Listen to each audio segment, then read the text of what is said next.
Saturday, February 21st, 2026, AGNDD IntelliReport topic: Supreme Court's tariff ruling and Trump's immediate new levies.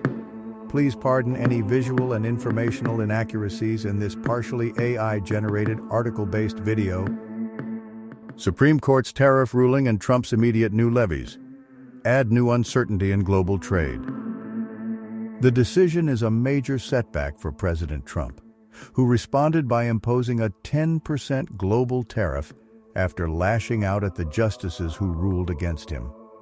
Trade deals his administration has struck with countries around the world are now in question.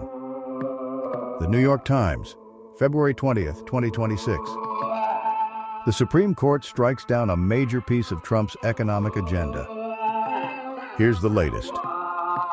A Supreme Court decision on Friday striking down President Trump's sweeping global tariffs dealt a major blow to his economic agenda and brought new uncertainty to global markets struggling to adapt to his whipsawing trade policies that was compounded when he announced that he was imposing a new across-the-board 10% tariff.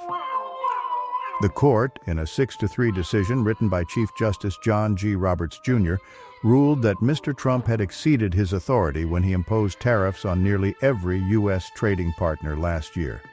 The ruling prompted a defiant response from the president.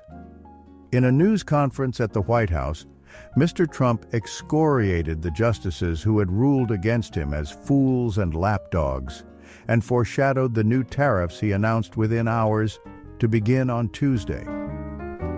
The court's ruling threw into doubt a series of trade deals with countries around the world that the administration struck in recent months and left unclear whether U.S. companies or consumers would be able to reclaim some of the more than $200 billion in fees the federal government has collected since the start of last year. Justice Brett M. Kavanaugh warned in a dissent that any refund process could be a substantial mess. The ruling also appeared to create a $1 trillion hole in the federal budget because the tariffs that were upended had helped fill the gap caused by his income tax cut. Mr. Trump was the first president to claim that the 1977 IEEPA emergency statute, which does not mention the word tariffs, allowed him to unilaterally impose the duties without congressional approval. Writing for the majority, Chief Justice Roberts said that statute did not. The court's ruling, backed by justices from across the ideological spectrum, was a rare and significant example of the Supreme Court pushing back on Mr. Trump's agenda. A small but vocal group of Republicans in Congress joined Democrats in celebrating the court's ruling, reflecting frustration that their branch of government has ceded its authority over trade matters to the White House. Senator Mitch McConnell, the Kentucky Republican and former longtime party leader, said the ruling left no room for doubt that Mr. Trump's circumventing of Congress was illegal. Here's what else to know. Trump's workaround. The ruling eliminated Mr. Trump's primary tool for imposing tariffs, but he moved to work around the court by imposing levies using other trade powers. He cited Section 122 of the 1974 Trade Act in setting the 10% tariff for Tuesday. No president before him had invoked that provision. He also said he would use Section 301 of the Act to investigate other countries' unfair trade practices, possibly resulting in additional tariffs. Trade deals.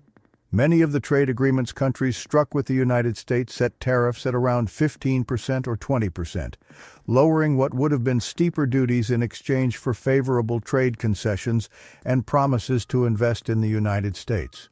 On Friday, Mr. Trump said some of the agreements would stand, but did not elaborate. Tariff refunds.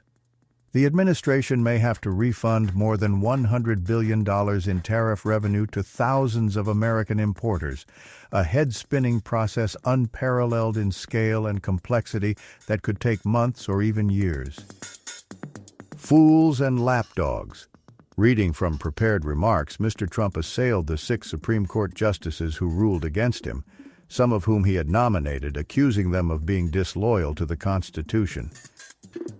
Court dissenters, Justices Brett M. Kavanaugh, Clarence Thomas and Samuel A. Alito, Jr., wrote that the president should be able to impose tariffs under the power to conduct foreign affairs, and they warned the court's decision would cause chaos as importers sought refunds of fees they paid. Thank you for watching this AGNDD Intelli Report, dear viewers. Please like, subscribe, and click the bell button to get notified during new uploads. And make sure to tune in next time. Stay safe and healthy. Cheers!